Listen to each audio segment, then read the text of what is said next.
On November 4th, 1791, before sunrise on the icy banks of the Wabash River in present-day Ohio, the U.S. Army faced its worst defeat ever at the hands of Native American forces. Led by Miami Chief Little Turtle and Shawnee Chief Blue Jacket, a multi-tribal confederation, Miami, Shawnee, Delaware, Ottawa, Wyandot, and others, crushed an American force under Major General Arthur St. Clair. But how did this occur, and what happened in its aftermath?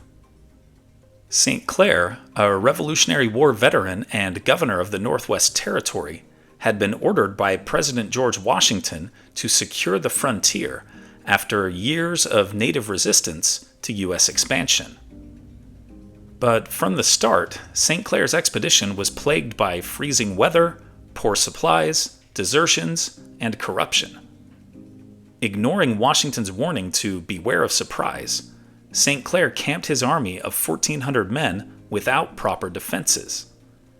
He believed native warriors would scatter if attacked, a fatal miscalculation. At dawn, 1,100 native warriors encircled the sleeping U.S. camp in a crescent formation.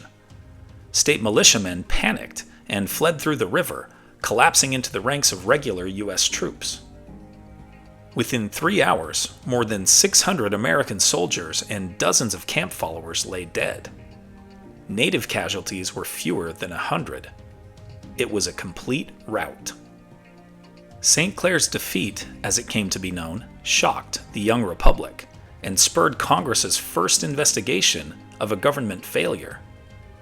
While St. Clair was cleared of wrongdoing, the disaster revealed a deeper truth. The new nation had an army in name only. From the ashes of defeat rose reform and the creation of a professional standing force under Mad Anthony Wayne. Out of one of the young nation's darkest mornings was born the modern U.S. Army. For Native Americans, the victory over St. Clair was short-lived, as Wayne's U.S. forces would triumph 3 years later at the Battle of Fallen Timbers.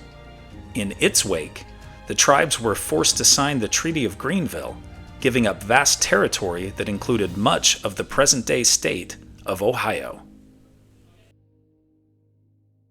Here are other events that happened today in history. In 1737, the iconic San Carlo Theater in Naples, Italy is inaugurated with a performance for the king. In 1842, struggling lawyer Abraham Lincoln and Mary Todd marry in Springfield, Illinois. In 1862, American Richard Gatling patents his hand-driven, rapid-firing multiple-barrel firearm.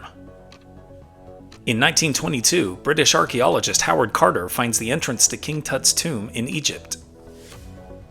In 1960, British primatologist Jane Goodall witnesses a chimpanzee making and using a tool.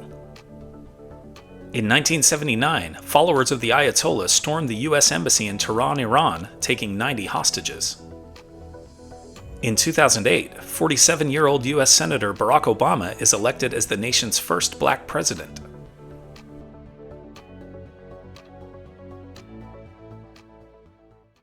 And now it's time for our Today in History quiz. Who was England's king when Guy Fawkes tried to blow up the Houses of Parliament? Charles II? Henry VIII? James I?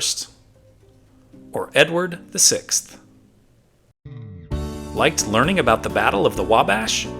Then you'll also enjoy this one about another conflict between the U.S. and Native Americans called the Dakota Uprising. Tap the screen to keep the story going on Today in History.